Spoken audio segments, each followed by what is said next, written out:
Yay! Ala, ano yun? Ala!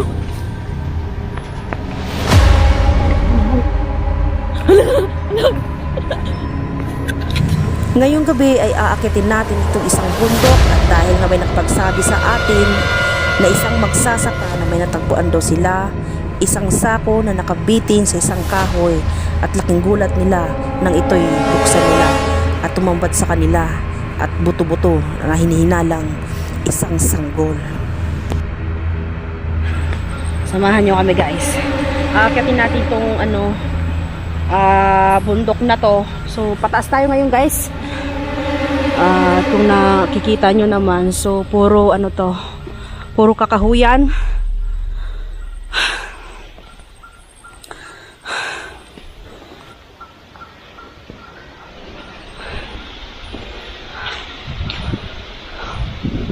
Napakahangin ngayon guys dahil may bagyo-bagyo pa dito. Ay, nakakatakot, baka may malaglag. Ay, nakakatakot.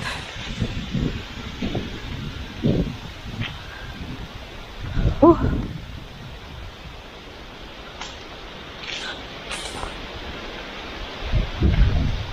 Wala kang flashlight. Mag-flashlight ka, baka ano ka ng ahas.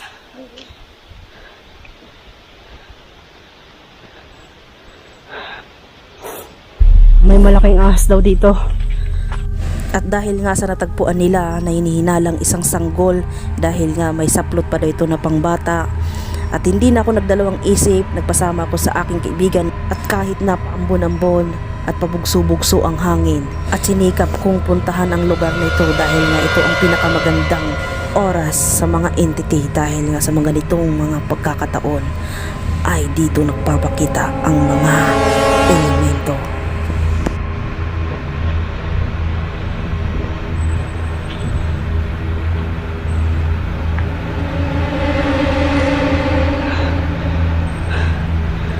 Malayo pa ba tayo dun sa sinasabing sa may nagbigti or tawag dito?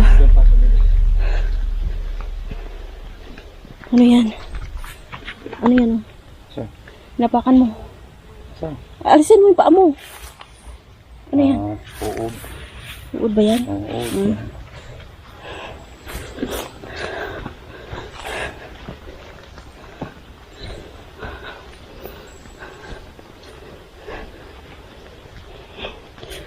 Pakatahimik na dito ngayon, no?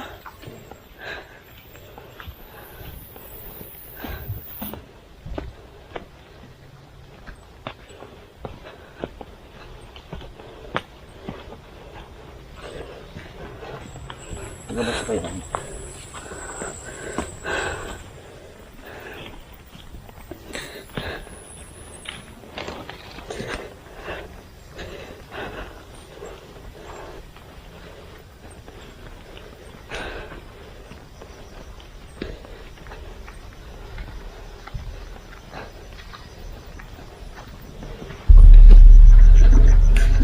At sa mga oras nito ay narating na nga natin ng isang puno na kung saan nakita nila ang nakabitin at inihinalang isang sanggol. Base nga sa pagtatanong-tanong ko sa isang magsasaka na nakakita dito na nakabitin na isang sako, at hindi lang pala yun ang natagpuan dito, kundi may isang lalaki na natagpuan dito mismo na nagbigti sa isang puno na ito.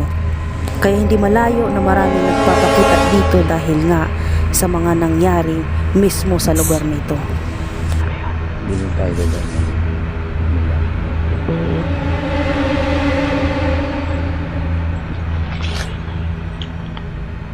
Anong pakiramdam mo dito ngayon? Ay.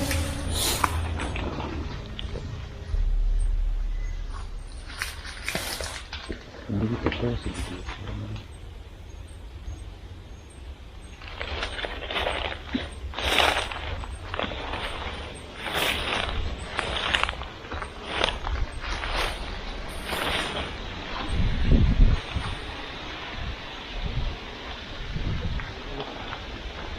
Ano yun? Hindi ko na. Ha? Hindi ko na alam. May narinig ka ba? Ano yun? Hindi ko na alam.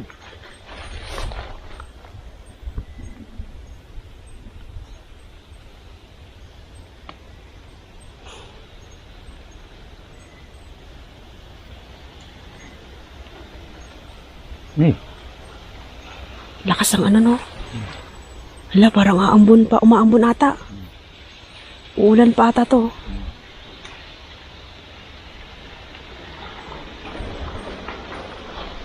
Anong gagawin natin? Umaambon. Babalik na lang tayo. Hanap tayo ng ano, masilungan natin na Maganda. kahoy, oo. Sige, doon. Doon sa taas. Ang flashlight mo. Doon, doon. Dito. Ano yun? Gumagalaw yung saging. Hala, pati puno niya. Anong nangyari? Ewan ko. Yan ang mga ano. Ayun.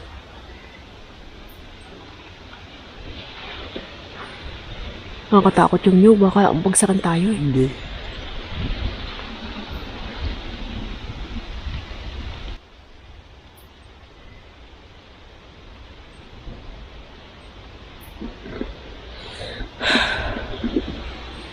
So, dito tayo ngayon guys sa tuktok ng bundok, no? Kaya lang, umaambo na guys. Umaambo na. Baka mabutan tayo ng ulan. Nako, yung flashlight. Humihina.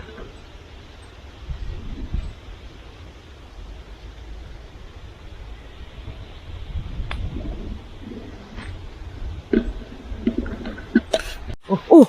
Ayun. Ano yun?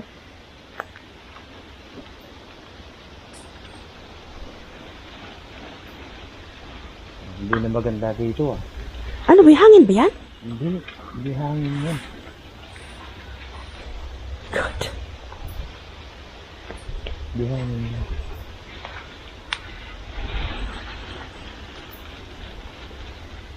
Lumilindol ba? Hindi ko alam eh. Parang hangin lang ata yan. Hala. Takot naman. Mga po. Takot naman dito. Ano yun? Ito na. Hala. Hindi na maganda dito.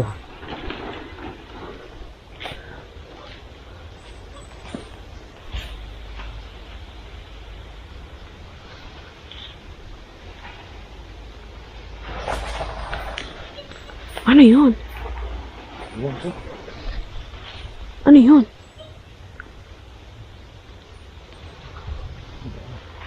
Ha? Ano kaya yun? Ayan po.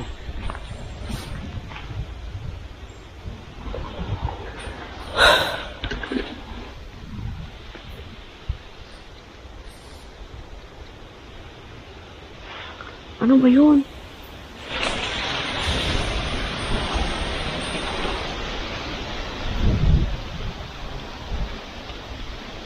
Ano? Uwi na tayo? Nakatakot dito. Ha? Nakatakot.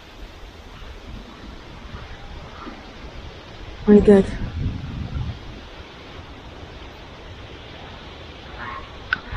Hala!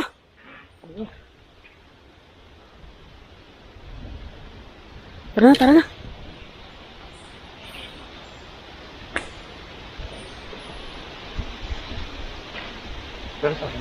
Ha? Guys, babalik na tayo dun sa ano. Yay! Hala, ano yun? Hala. Hanap tayo ng ano. Aray ko. Ano yun? Ha? Hindi ko alam eh. Di mo alam?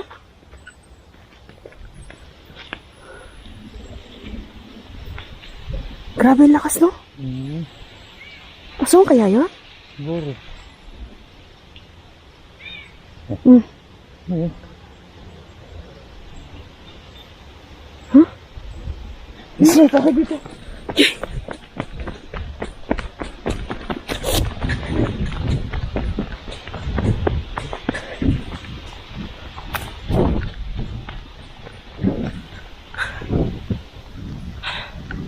Saan na tayo? Ha? Saan na? Ha? Di ko alam eh. Naligaw na tayo. Saan na ba? Hindi natin alam. Hindi natin alam.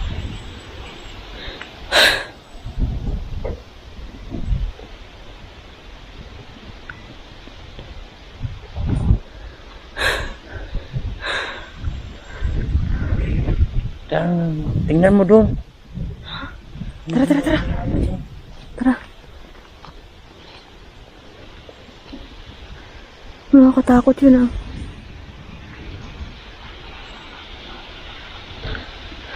Napatakbo kami dahil may mga parang gumagalaw na gumagalaw yung mga puno at saka may mga narinig kaming buses.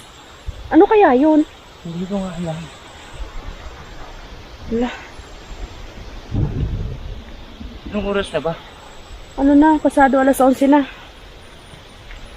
Ang takot naman pero dito.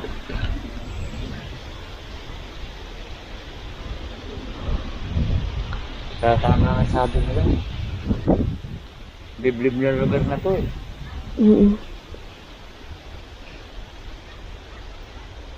Oh, yan. Yo!